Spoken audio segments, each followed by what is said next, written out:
Al Cafoncello, in area medica, mancano 16 infermieri e 5 OS. Nelle sale operatorie 14 infermieri e 14 OS. L'area urgenza-emergenza 10 infermieri e 8 OS.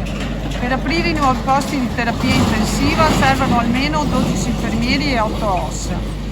Inoltre non c'è la copertura di tutte le sostituzioni per quanto riguarda malattie lunghe, gravidanze, assenze pre-104, congedi, part-time, e solo per applicare il tempo cambio divisa previsto dal contratto e che questa direzione continua a rimandare servirebbero 84 infermieri. A fronte delle carenze, la Regione non ha neppure autorizzato i 60 operatori richiesti dall'ULSS.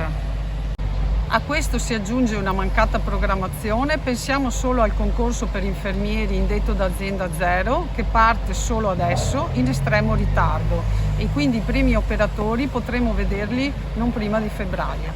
La Regione del Veneto in questi anni ha investito di più sul mattone invece che investire sul personale e sui servizi ai cittadini.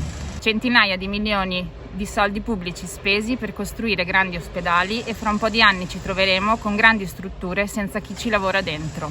Il sindacato continuerà a combattere per la difesa dei lavoratori che ringraziamo per lo sforzo e il senso di responsabilità che continuano a dimostrare.